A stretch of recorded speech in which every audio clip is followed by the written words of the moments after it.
Assalamu alaikum students, I am Faiza Jamali. I hope you are all doing good. So class, previously हमने जो है sound chapter के तमाम important topics को cover कर लिया था, रिफ्लेक्शन ऑफ लाइट, अल्ट्रासाउंड और एप्लीकेशंस। सो आज जो हमारा लेक्चर है वो हम न्यूमेरिकल्स की तरफ जा रहे हैं और न्यूमेरिकल सॉल्व करने से पहले हम पढ़ेंगे कि हमारे कौन कौन से इंपॉर्टेंट फार्मूलाज हैं जो हमने अपने लेक्चर के अंदर डिस्कस किए गए। सबसे पहला तो आपको बताया था v = f × लैम्डा, जो सबसे फंडामेंटल फार्मूला है किसी भी वेव की वेवलेंथ, फ्रीक्वेंसी या वेलोसिटी मालूम करने के लिए। अगर आपके पास वेलोसिटी आपके पास रिक्वायर्ड है तो आप इससे मालूम कर सकते हैं, वेवलेंथ भी इससे मालूम कर सकते हैं और फ्रीक्वेंसी भी इससे मालूम कर सकते हैं। नेक्स्ट फार्मूला हमारे पास वेलोसिटी का ही था जो कि टेम्परेचर से कंसर्न था, जो है हमारे पास 331/T/273 केल्विन। इसका मतलब है कि हमें अगर टेम्परेचर दिया हुआ हो और हमें वेलोसिटी ऑफ साउंड मालूम करनी हो तो हम ये वाला फार्मूला यूज़ करेंगे, जिसके अंदर हम टेम्परेचर को केल्विन के अंदर कन्वर्ट करेंगे। थर्ड वन हमारे पास फार्मूला जो था वो है हमारे पास डिस्टेंस का। अगर हमारे पास कोई भी साउंड रिफ्लेक्ट बैक होकर आ रहा है और उसका डिस्टेंस मालूम करना है तो उसके लिए हम सिंपल डिस्टेंस वाला फार्मूला अप्लाई करेंगे, v = d/t। अच्छा, ये ख्याल रखिएगा, यहाँ पे अगर टाइम की बात की जाए तो स्मॉल t बनेगा और अगर टाइम पीरियड की बात की जाए तो कैपिटल T बनेगा। अक्सर स्टूडेंट जो है इसके फार्मूला को जो है गलत कर देते हैं। जो हमारे पास सिंपल किसी भी चीज़ का टाइम आता है उसको हम स्मॉल t से शो करते हैं और टाइम पीरियड किसी भी एक वेवलेंथ को कंप्लीट करने के लिए जो टाइम पीरियड लगता है उसको हम कहते हैं, उसको हम कैपिटल T से डिनोट करते हैं। तो ये है हमारे पास 3 बेसिक फार्मूला है। तो चलते हैं न्यूमेरिकल नंबर 1 की तरफ। Calculate the speed of sound in air at 50 degree, यानी कि यहाँ पे हमें टेम्परेचर दिया हुआ है 50 डिग्री। तो हम डेटा में यहाँ लिख लेते हैं, जो हमारे पास टेम्परेचर है इसको भी हम कैपिटल T से शो करते हैं। टेम्परेचर हमारे पास है 50 डिग्री, लेकिन हमें डिग्री में नहीं चाहिए होता है, हमें केल्विन में चाहिए होता है। तो 273 इसमें ऐड कर देंगे, जो कि हमारे पास आ जाएगा 323 केल्विन। नेक्स्ट हमारे पास दे रहे हैं, नेक्स्ट हमारे पास है given that the speed of sound, आगे कह रहे हैं given that the speed of sound at 0 degree is 331 metre per second. अच्छा, 0 डिग्री पे हमें जो है स्पीड ऑफ साउंड पता होना चाहिए। एट 0 डिग्री जो होता है वो 331 होता है। ये कांस्टेंट वैल्यू ये आपको याद करनी पड़ेगी। अगर हम इन फॉर्मूले में से देख लें तो 0 डिग्री पे जो पहले लिख लेते हैं हम कि 0 डिग्री पे जो टेम्परेचर हमें दिया हुआ है, जो हमारी स्पीड ऑफ साउंड दी हुई है वो हमें दी हुई है इन्होंने कि 331 मीटर पर सेकेंड। अब देखिए यहाँ पर हमारे पास ना फ्रीक्वेंसी है, ना ही वेवलेंथ है, ना डिस्टेंस है, ना ही टाइम है। तो अब हमारे पास सिर्फ एक ही फॉर्मूला बचता है, वो है ये वाला, v = 331/T/273 केल्विन। तो हम इसको इन तमाम वैल्यूज़ को इस फॉर्मूले में पुट कर देते हैं। v = 331 और जो हमारे पास टेम्परेचर है वो हमारे पास आ रहा है 323/273 केल्विन। हमने इसको भी केल्विन में कर दिया कन्वर्ट। ये दोनों केल्विन आपस में कट हो जाएंगे। मालूम कर लेते हैं, 331 × 323 / 273, 360.37। हमारे पास जो वेलोसिटी ऑफ वेव आ रही है या साउंड की जो वेव की वेलोसिटी है वो हमारे पास आ रही है 360.037। पॉइंट के बाद अगर कोई है नंबर आपको लगता है तो लिख लें, कोई इतना नेसेसरी नहीं है। अगर बड़ा नंबर है तो लाजमी लिखिए और अगर स्मॉल है तो आपको लिखना लाजमी नहीं है। तो हमारे पास वेलोसिटी आ गई है 360.073 metre per second.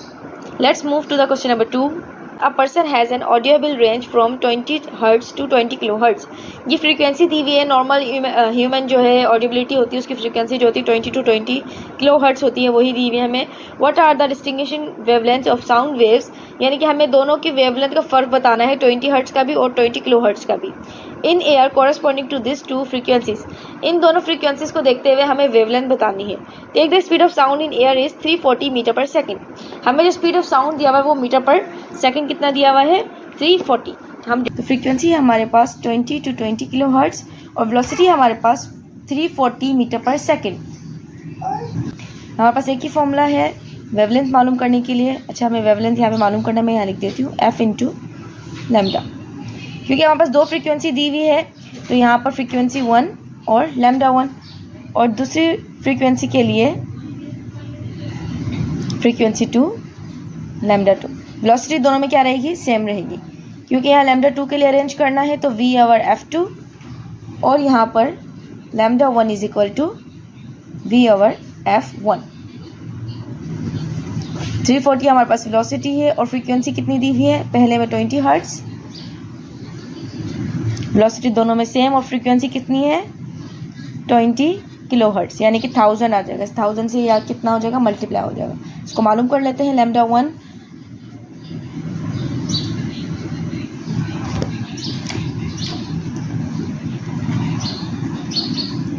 340 divide by 20 17 metres.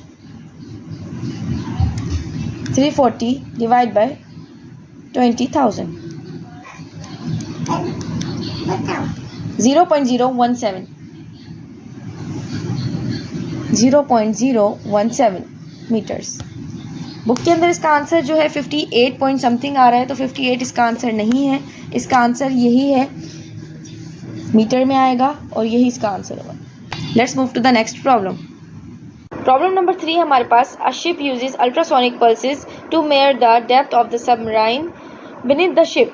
यानी कि शिप के नीचे जो है एक सबमरीन है, उसकी जो है गहराई हमें मालूम करनी है, यानी कि उसका डिस्टेंस मालूम करना है। A sound pulsing is transmitted into the sea. उन्होंने अल्ट्रासाउंड जो है, अल्ट्रासोनिक जो वेव्स हैं वो यूज़ की हैं उसकी डेप्थ मालूम करने के लिए, उसका डिस्टेंस मालूम करने के लिए। And the echo from the sea bed is received after 40 milli seconds.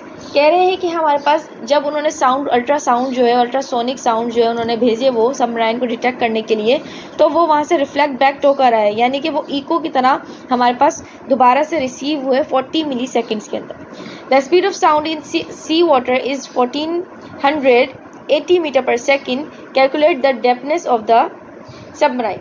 आप कह रहे हैं कि हमारे पास जो सी लेवल के ऊपर जो वाटर की जो स्पीड होती है वो है 1480 मीटर पर सेकंड, और हमें मालूम क्या करना है इसके अंदर, हमें ये मालूम करना है कि वो कितने फासले पर है, कितने डिस्टेंस पर है, कितने डेप्थ के अंदर है। पहले डेटा रेडी कर लेते हैं, देख लेते हैं। Velocity of sound at sea level जो कि हमारे पास दिया हुआ है 1480 मीटर पर सेकेंड। इसके बाद नेक्स्ट है हमारे पास टाइम, जो टाइम दिया हुआ है हमें, टोटल टाइम हमारे पास दिया हुआ है 40 मिली सेकेंड्स, और हमसे क्या पूछा जा रहा है, डिस्टेंस पूछा जा रहा है कि कितने डिस्टेंस पर ये एग्जिस्ट कर रहे हैं। फॉर्मूला यूज़ कर लेते हैं हम। फॉर्मूला हमारे पास है V is equal to D/T, लेकिन हमें क्या है, इको का टाइम दिया हुआ है, यानी कि टाइम पीरियड जो दिया हुआ है वो इको का दिया हुआ है, यानी कि टकरा कर वापस आ गया।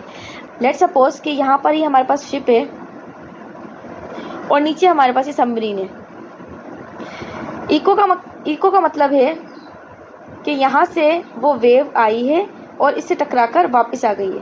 तो ये जो टोटल टाइम पीरियड इसका दिया हुआ है, ये हमें दिया हुआ है 40 मिली सेकेंड्स, यानी कि 40 इंटू 10 एक्सपोनेंट -3 सेकेंड्स। अब इन्होंने हमें ये रिफ्लेक्ट बैक वाला टाइम पीरियड दिया कि ये सबमरीन से टकराकर और वापस चली गई, लेकिन हमें उसका डिस्टेंस बताना है। तो डिस्टेंस का मतलब तो सिर्फ ये इसका हाफ होगा ना, यानी कि यहाँ तक पहुँची होगी वेव, उसके बाद जो आगे गई है वो तो टोटल डिस्टेंस है, लेकिन उसका हाफ जो होगा वो उसका डिस्टेंस कहलाएगा या उसकी डेप्थनेस कहलाएगा।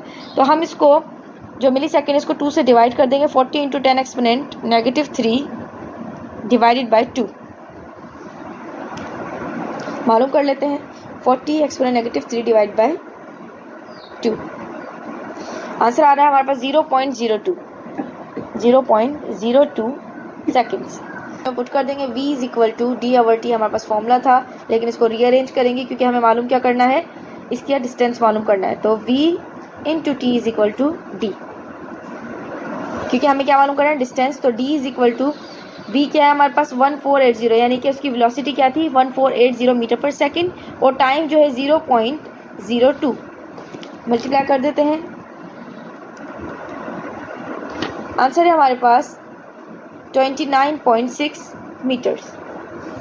इसको राउंड ऑफ करके आपको बुक के अंदर 30 भी दिया हुआ है, तो आप दोनों कर लें, दोनों ही सही है।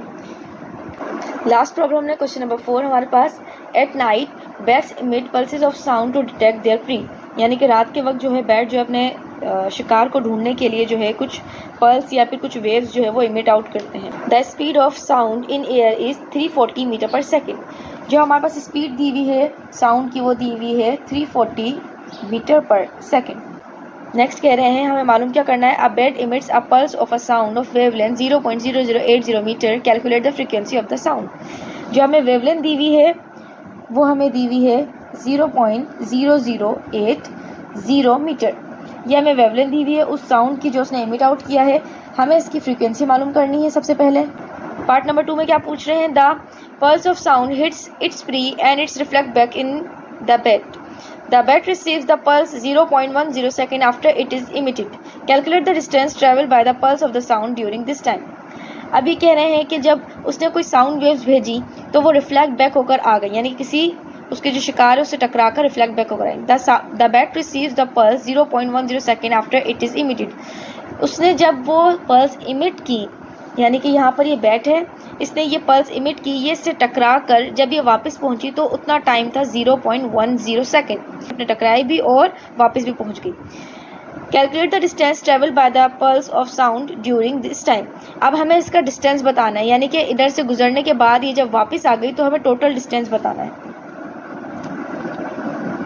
पार्ट नंबर 2 में हमसे पूछ रहे हैं कि कितने डिस्टेंस पर ये टकरा कर वापस आ गई और टाइम हमें कितना दिया हुआ है 0.10 सेकेंड।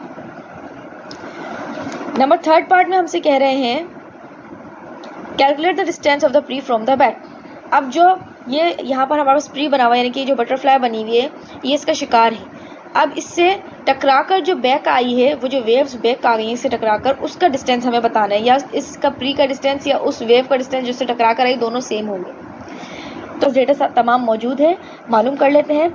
सबसे पहले हमारे पास एक ही फॉर्मूला है, v is equal to F into lambda. जो फर्स्ट फॉर्मूला है वेवलेंथ के लिए यूज़ होता है। वेलोसिटी हमारे पास मौजूद है, लैम्डा हमारे पास मौजूद है। मालूम क्या करनी है, फ्रीक्वेंसी मालूम करनी है। फ्रीक्वेंसी के लिए इसको फॉर्मूले को रीअरेंज कर देंगे, v divided by lambda is equal to F.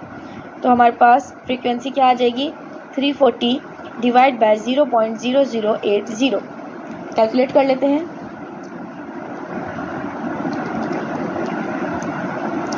42500, यानी कि हमारे पास जो फ्रीक्वेंसी आ रही है वो आ रही है 42500 हर्ट्ज़। इसको अगर किलो में कन्वर्ट करना है तो 42.5 किलो हर्ट्ज़। सेकंड पूछ रहे हैं कि जो डिस्टेंस है वो हमें मालूम करना है जबकि टाइम है 0.10। अच्छा देखिए यहाँ पर अब हमारे पास जो टाइम दिया हुआ है वो 0.10 दिया, यानी कि रिफ्लेक्ट बैक होकर आ गया है। तो हमारे पास जो इसका फॉर्मूला है v is equal to D over T, distance over time. Distance हमारे पास मालूम करना है तो हम डिस्टेंस के हिसाब से इसको अरेंज कर देंगे इस तरह से कुछ। तो d is equal to V into T. V कितना दिया हुआ है 340, मल्टीप्लाई बाय टाइम कितना दिया हुआ है 0.10। मल्टीप्लाई कर देते हैं दोनों को, 340 मल्टीप्लाई बाय 0.10, आंसर आ रहा है हमारे पास 34 मीटर्स। अब ये देखें, ये वो डिस्टेंस है जिससे वेव जो है टकरा कर वापस पहुंच गई है। इसका मतलब है जब यहाँ से साउंड वेव्स निकली से टकरा कर यहाँ तक पहुंची तो 34 मीटर्स का डिस्टेंस कवर किया। जबकि हमें ये बताना है कि जब रिफ्लेक्ट हुई इससे वो वाला ड्यूरेशन क्या था जब इससे जाकर रिफ्लेक्ट हुई। तो ऑब्वियसली सी बात है कि जितना टाइम पीरियड, जितना हमारे पास डिस्टेंस आ रहा है उसके हाफ पर ही पहुंची होंगी ना। रिफ्लेक्ट का मतलब है कि इससे टकरा कर वापस आना, लेकिन इससे टकराई होंगी तो आधा डिस्टेंस कवर हुआ होगा, फिर वापस आई होंगी तो आधा डिस्टेंस कवर हुआ होगा। तो हमें इसका हाफ डिस्टेंस बताना है। तो हमारे पास आंसर आ रहा है 34। इसको हम डिवाइड कर देंगे 2 से, डिवाइड बाई 2, तो कितना आ गया 17 metres. d is equal to 17 metres. Last हमसे पूछा है calculate the distance of prey from the bat. अब हमें बताना है वो डिस्टेंस जिसके अंदर हमारे पास प्री मौजूद है, जिस डिस्टेंस पे हमारे पास प्री मौजूद है। तो लाजमी सी बात है 17 का हाफ करेंगे तो प्री हमारे पास उस डिस्टेंस पर मौजूद होगा। d डिवाइड बाई 2, यानी कि 17 डिवाइड बाई 2 कर लेते हैं हम 8.5 मीटर्स।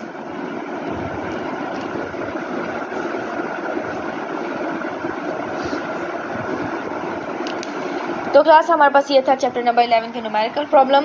आई होप कि आपको समझ आया होगा। जो भी क्वेश्चन हो, जो भी क्यूरी हो या कोई भी प्रॉब्लम हो जो आपको समझ में ना आ रही हो तो please ask me, comment me, share and like, subscribe my channel. जो वीडियोस आपकी रह गई हैं उसको प्लीज़ देखें ताकि आपके तमाम कॉन्सेप्ट क्लियर हो जाएं। इंशाल्लाह नेक्स्ट वीडियो में मिलेंगे, तब तक के लिए अपना ख्याल रखिएगा। अल्लाह हाफिज़।